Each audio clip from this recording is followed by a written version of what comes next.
कैसे हैं आप सब। आप सभी का आपके अपनी YouTube channel sociology with Sangeeta में मैं संगीता स्वागत करती हूं। और इस चैनल के माध्यम से हम लोग सोशियोलॉजी के कम्पिटिटिव एग्जाम की प्रिपरेशन करते हैं, जिसमें आपको मॉर्निंग के 8 बजे के क्लास में कवर करवाया जा रहा है BPSC 4.2 सोशियोलॉजी के PGT के सिलेबस को।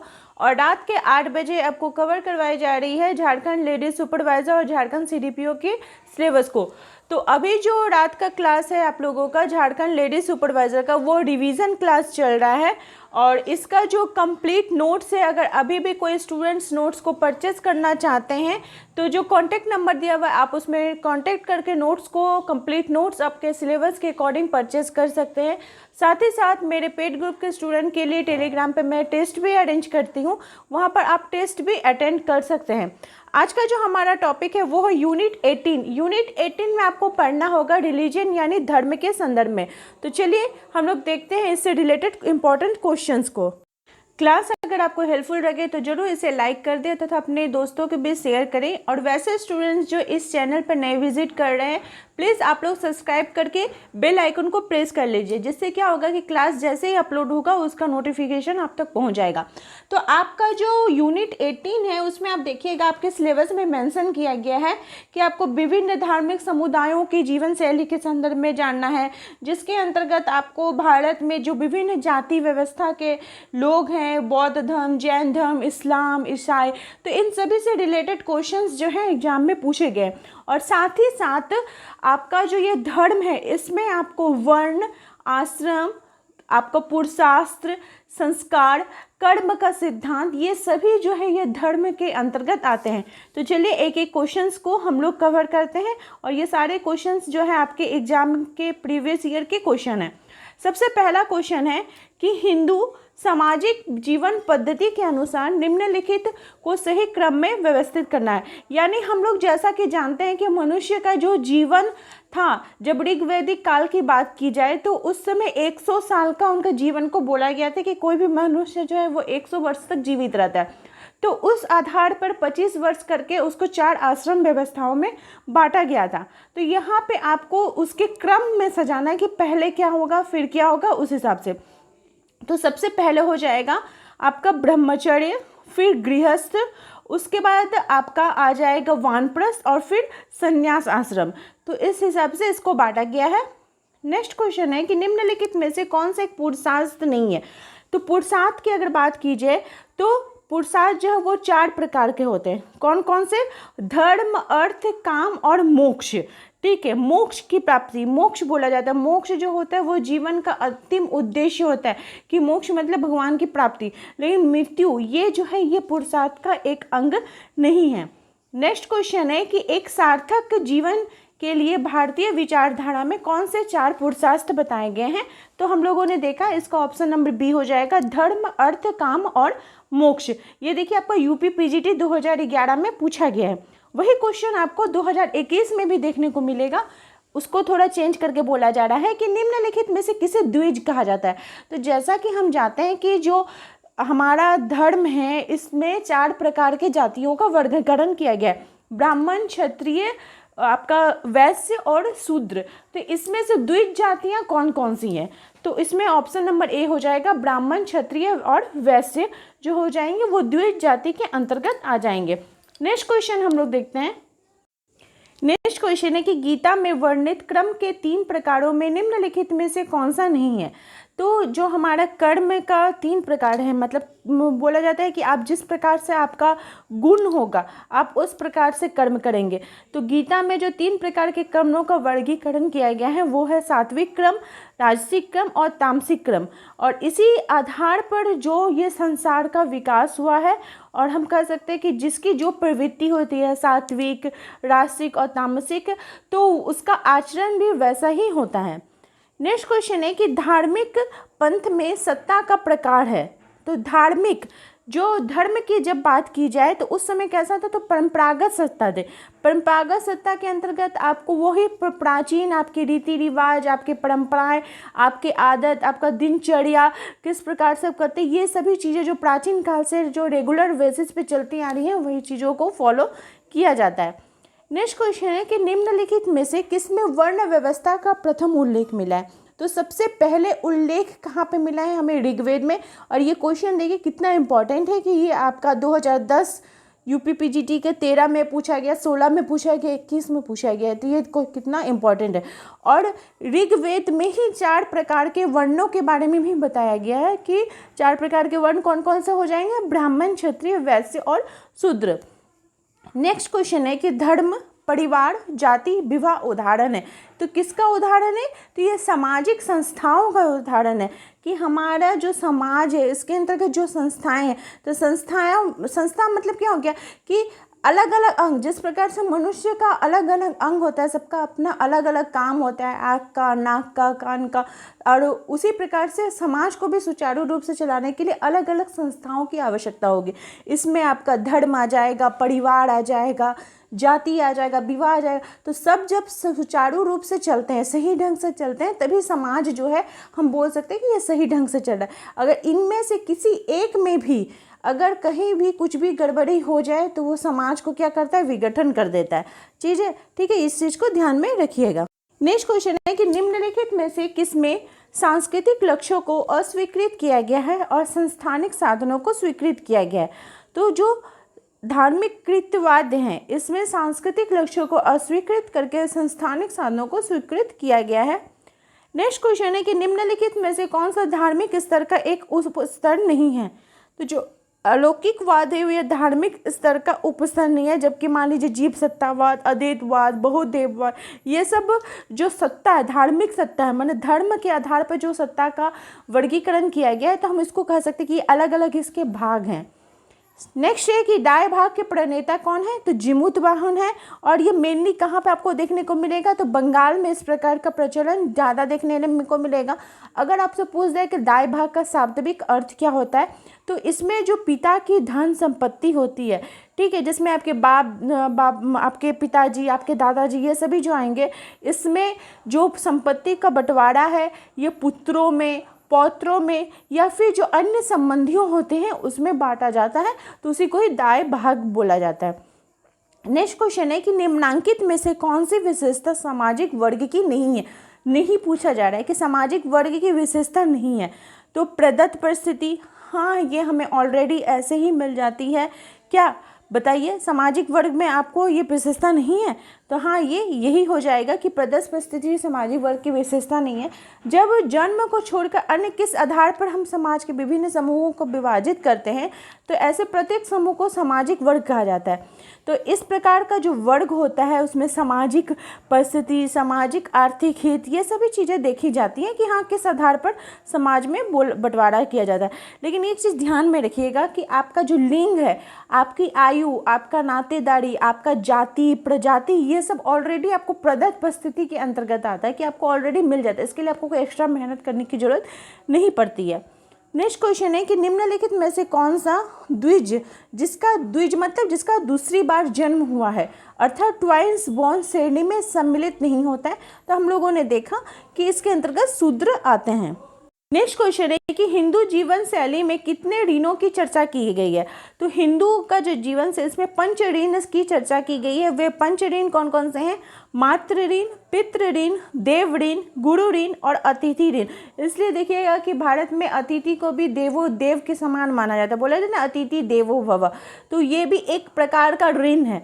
ठीक है, ऋण मतलब उधारी का बात नहीं है, मतलब ये आपको कर्म करना पड़ेगा, ये आपके लिए इम्पोर्टेंट है। ठीक है, नेक्स्ट क्वेश्चन है कि जो अनुष्ठान जीवन चक्र के एक चरण से दूसरे व्यक्ति के जीवन में महत्वपूर्ण संक्रमण बिंदु होते हैं उसको क्या बोला जाता है?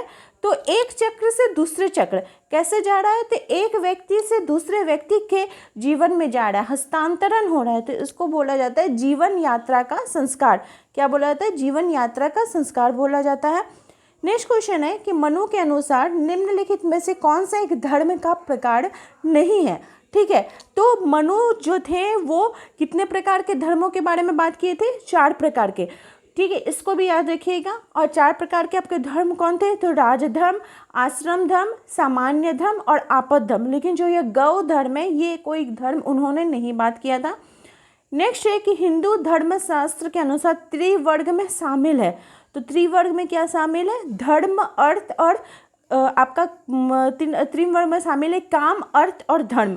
ठीक है, जैसे धर्म, अर्थ, काम और मोक्ष है, उसी प्रकार से अगर त्रिवर्ग बोला जाए तो काम हो जाएगा, अर्थ हो जाएगा और धर्म हो जाएगा। नेक्स्ट क्वेश्चन है कि वर्ण धर्म के संदर्भ में वर्ण का अर्थ होता है, तो वर्ण का मतलब होता है रंग से। क्या मतलब होता है? रंग से। नेक्स्ट डेट की टाइलर ने धर्म की व्याख्या किस दृष्टिकोण से की है? तो टाइलर जो थे वो धर्म की व्याख्या तात्विक दृष्टिकोण से की थी। और टाइलर ने एक और नातेदारी में एक और उन्होंने आप बोल सकते एक वर्ड के बारे में या फिर एक सिद्धांत के बारे में बताइए। आप मुझे कमेंट करके बताइए कि उन्होंने कौन से सिद्धांत के बारे में बताया है। नेक्स्ट क्वेश्चन है आपका कि निम्नांकित समाजशास्त्रियों में से किसने हिंदू विवाह के आधारभूत उद्देश्यों में धर्म, प्रजा और रति की विवेचना की है? तो हिंदू विवाह का उन्होंने अध्ययन किया।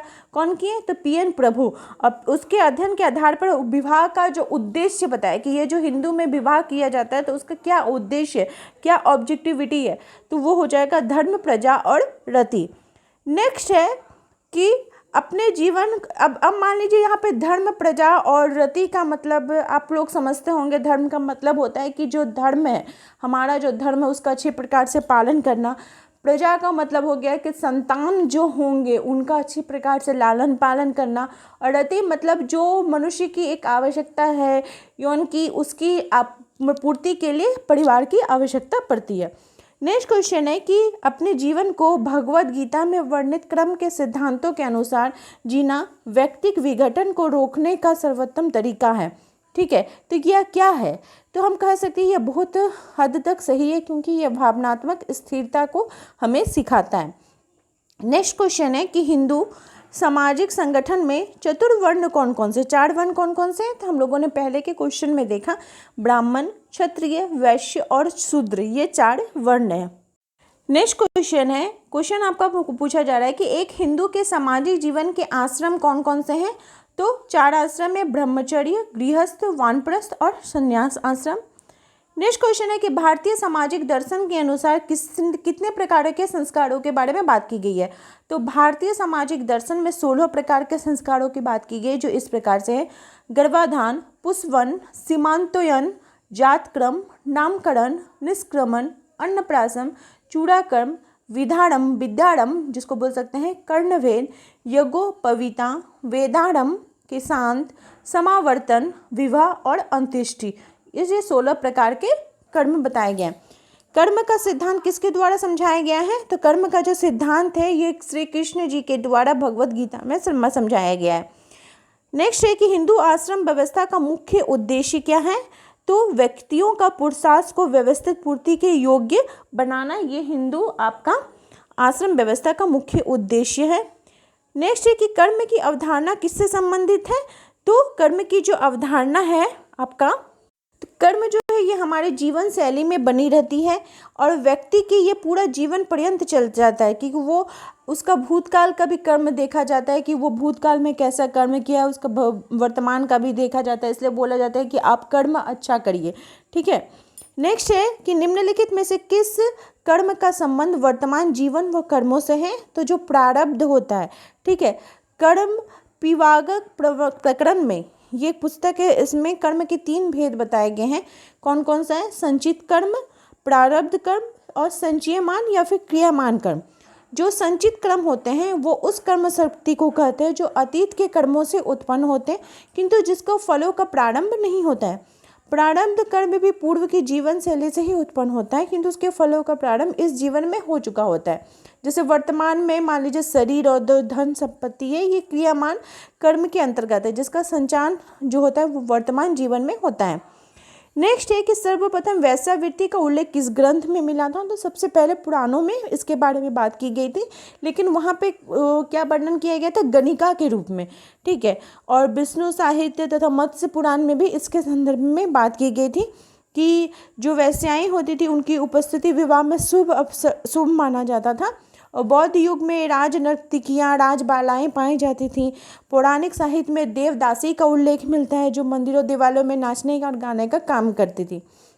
नेक्स्ट क्वेश्चन है क्वेश्चन नंबर 30 कि एक पुरुषार्थ के रूप में अर्थ से संबंधित क्रियाओं में किस तरह का होना आवश्यक माना जाता है। तो आचरण की शुद्धता हमें देखने को मिलता है। अब देखिए पुरुषार्थ का उसका संधि विच्छेद क्या होगा। तो पुरुष जोड़ अर्थ अर्थात मनुष्यों के लिए वेदों में 4 पुरुषार्थ का नाम दिया गया है। वे कौन कौन से हैं? धर्म, अर्थ, काम और मोक्ष। ठीक है, तो इसके संदर्भ में तो वो अपना जीवन को किस प्रकार से बेहतर बनाता है, ठीक किस प्रकार से धर्मानुकूल के धर्म को लेते हुए अपना जीवन शैली को जीता है, इसके संदर्भ में ही बातें की गई है। नेक्स्ट क्वेश्चन है कि सिंडिकेटेड हिंदूवाद के संबंध में सही कथन क्या है। सिंडिकेटेड हिंदूवाद आखिर होता क्या? तो सिंडिकेटेड हिंदूवाद जो है वह एक ऐसी अवधारणा है जिसमें एक नवीन विचारधारा के साथ हिंदुत्व पर जोर देते हुए राजनीति की जाती है तथा अपने धर्म को ही विशेष महत्व दिया जाता है। ये एक नया धार्मिक रूप तथा संप्रदाय के रूप में इसको माना जाता है। नेक्स्ट है कि किस आश्रम को धर्म, अर्थ और काम का संगम कहा गया है। तो जो गृहस्थ आश्रम है इसको धर्म, अर्थ और काम का संगम क्या कहा गया। ठीक है, क्योंकि इसमें गृहस्थ आश्रम में ही ये तीनों चीज़ें पाई जाती हैं। नेक्स्ट क्वेश्चन है कि हिंदू धर्म के पतन का मुख्य कारण क्या है। तो जो हिंदू धर्म है इसके अंतर्गत जाति व्यवस्था, अस्पृश्यता, अंधभक्ति, ये सभी चीज़ क्या है हिंदू धर्म का पतन का मुख्य कारण के रूप में हम इसको जान सकते हैं। नेक्स्ट क्वेश्चन है कि कर्म का सिद्धांत की व्यापक व्याख्या की गई है कहाँ पे। तो मैंने जैसे आपको पहले ही बताया कि भगवत गीता में की गई है। किनके द्वारा? तो श्री कृष्ण जी के द्वारा की गई है। नेक्स्ट क्वेश्चन है कि कर्म के सिद्धांत में निम्नलिखित में से कौन सा सही है। तो कर्म का जो सिद्धांत होता है वो भाग्यवादी होता है। कैसे भाग्यवादी होता है? यहाँ पे क्वेश्चन पूछा जा रहा है कि कर्म का सिद्धांत कौन सा नहीं है। तो ये भाग्यवादी नहीं होता है कि आप जैसा कर्म करेंगे आपको वैसा ही फल मिलेगा, ये भाग्य ऊपर डिपेंडेंट। नेक्स्ट क्वेश्चन है कि वर्णाश्रम व्यवस्था में निम्नलिखित में से सर्वाधिक महत्व किसको मिलता है। तो जो वर्णाश्रम व्यवस्था है इसमें सर्वाधिक महत्व व्यक्ति वो समाज के सामंजस्य को मिलता है। नेक्स्ट क्वेश्चन है कि आपका यहाँ पे सूची दिया गया सूची मिलान करने के लिए, तो हम लोग देख लेते हैं। तो जो मोक्ष होता है वो संन्यास धर्म में पाया जाता है। गर्भाधान क्या है? ये एक प्रकार का संस्कार है। द्विज क्या है? तो ये एक वर्ण के अंतर्गत आता है। और निष्काम क्या है? तो ये गीता में इसका वर्णन किया गया है। नेक्स्ट क्वेश्चन है कि उत्तर वैदिक काल में भारत की वर्ण व्यवस्था का आधार क्या था। तो उत्तर वैदिक काल जो थे उसमें जो वर्ण व्यवस्था का था जन्म मूलक था, लेकिन बाद में फिर ये कर्म मूलक हो गया। ठीक है, कर्म के आधार पर इसका वर्णन किया गया। नेक्स्ट क्वेश्चन है क्वेश्चन नंबर 39 पूछा जा रहा है कि निम्नलिखित में से कौन सा प्राचीन हिंदू समाज की सामाजिक संरचना की व्याख्या करता है। तो जो वर्णाश्रम व्यवस्था है ये हिंदू समाज के सामाजिक संरचना की व्याख्या करता है। और वर्णाश्रम व्यवस्था जो वो 4 प्रकार के होते हैं। कौन कौन से होते हैं? तो ब्रह्मचर्य आश्रम, गृहस्थ आश्रम, वानप्रस्थ आश्रम और संन्यास आश्रम। नेक्स्ट क्वेश्चन है कि धर्मनिष्ठा की अवधारणा में सबसे अधिक सामान्य तत्व कौन सा है। तो सबसे जो सामान्य तत्व है वो है विनम्रता। ठीक है, धर्म जो है ये नैतिक मूल्य को बहुत ज़्यादा महत्व देता है तथा नैतिकता यानी मनुष्य में आत्मनियंत्रण की जो भावना उत्पन्न होती है वही धर्मनिष्ठा है। ठीक है, हम विनम्र हैं, हम अपने अंदर शीलता की भावना रखते हैं, तो यही बोला जा रहा है। नेक्स्ट क्वेश्चन है कि 41 नंबर की धर्म पर चर्चा करते हुए किसने नैतिक विचारों के संवर्धन पर ध्यान दिया है। तो कौन हो जाएंगे? आपके मैक्स वेबर जी हो जाएंगे। नेक्स्ट है कि निम्नलिखित में से किन गुणों को भारतीय सामाजिक सोपानिक का कारण माना जाता है। कौन सा गुण होता है? तो आपका सत्व, रज और तमस होता है। तो हम कह सकते हैं कि आपका ए, बी और सी हो जाएगा। वर्ण तो वो अलग चीज हो गया। नेक्स्ट क्वेश्चन है कि निम्नलिखित में से कौन सा सामाजिक स्तरीकरण का रूप नहीं है। तो सामाजिक स्तरीकरण का धर्म जो है ये आध्यात्मिक शक्तियों में विश्वास को हम कह सकते हैं। बाकी जो आपका श्रेणी हो गया, जाति हो गया, लिंग हो गया, तो इन सभी के आधार पर हम मनुष्यों का सामाजिक स्तरीकरण या सामाजिक विभेदीकरण कर सकते हैं। नेक्स्ट क्वेश्चन है कि मैक्स मूलर निम्नलिखित में से किसे धर्म का प्रारंभिक रूप मानते थे। तो प्रकृतिवाद को मानते थे। यहाँ पे आपके कथन और कारण दिए गए हैं कि कथन बोला जा रहा है कि सभी जाने माने समाजों में धर्म विद्यमान है, यद्यपि धार्मिक विश्वास तथा प्रथाएं भिन्न संस्कृतियों में भिन्न भिन्न होती हैं। कारण है कि सभी धर्मों में आस्थावानों के समुदायों द्वारा पालन किए जा रहे अनुष्ठानों से जुड़े प्रतीकों का समूह होता है। तो ये दोनों ही सही है। दुर्खिम जो थे वो समाजशास्त्र के वास्तविक पिता माने जाते हैं, इम्पॉर्टेंट है। दुर्खिम ने कहा है कि पवित्र वस्तुओं में विश्वास और कर्मकांड ही धर्म है। जब कई प्रकार की वस्तुओं में समन्वयन और अधिनिकरण होता है तो वो एक ऐसी व्यवस्था उत्पन्न करती है जिसमें बहुत सारे कर्मकांड होते हैं, तो वो उसको हम क्या कह सकते हैं, उसको हम धर्म कह सकते हैं। नेक्स्ट है कि निम्न में से धर्म का कौन सा प्रकार्य नहीं है। तो धर्म स्तरीकरण को बढ़ावा देता है, ये सही नहीं है कि धर्म स्तरीकरण की बात नहीं करता है, ठीक है, बल्कि आपके कर्म के अनुसार आपका संपत्ति ये सब स्तरीकरण हम बोल सकते हैं, लेकिन धर्म को नहीं बोल सकते हैं। नेक्स्ट है कि निम्न में से किस धर्म में अलौकिकता की अवधारणा नहीं है। तो जो बौद्ध धर्म होता है इसमें अलौकिकता की बात नहीं हमें देखने को मिलती है। नेक्स्ट है कि आधुनिक समाज में निम्न में से धर्म का कौन सी विशेषता नहीं है। तो कौन सी विशेषता नहीं होगा, तो जो कुलवाद है यह धर्म का आदिम समाज की विशेषता थी, क्योंकि उस सरल समाज में ये पाया जाता था, और आधुनिक समय में कुलवाद जो है यह धर्म की विशेषता हम नहीं देख सकते हैं। नेक्स्ट है कि निम्न में से धर्म का सबसे महत्वपूर्ण प्रकार कौन सा है। तो सामाजिक नियंत्रण। जैसा कि मैंने पहले भी आपको बताया है कि हम समाज के अंतर्गत रहते हैं, और समाज में रहते हुए हमारे ऊपर जो नियंत्रण होता है, हमारे ऊपर कोई कंट्रोल करता है, तो दो माध्यम से, एक तो हो गया रिलीजन के माध्यम से, और एक हो गया आपका लॉ के माध्यम से, कानूनों के माध्यम से। कि क्योंकि हम अगर कोई भी गलत काम करते हैं तो हम ये सोचते हैं कि भगवान हमको सजा देंगे या फिर कानून हमको सजा देगा, तो इसलिए हम कह सकते हैं कि धर्म का प्रमुख प्रकार क्या है, तो ये समाज को नियंत्रण करता है, समाज को कंट्रोल करता है। नेक्स्ट है कि निम्न में से कौन सा धर्म नहीं है। तो जो शिव उपासक हैं, ठीक है, शिव के उपासक हैं, ये धर्म का अनुपालन से संबंधित है, ये कोई एक अलग धर्म नहीं है। नेक्स्ट है कि टाइलर की दृष्टि में निम्नांकित में से कौन सा धर्म का पुराना स्वरूप है। तो उन्होंने किसको माना है, तो जीवित सत्तावाद को माना है धर्म का पुराना रूप। मैक्स मूलर प्रकृतिवाद को मानते हैं। आत्मवाद का सिद्धांत किनके द्वारा दिया गया है, तो टाइलर जी के द्वारा दिया गया है।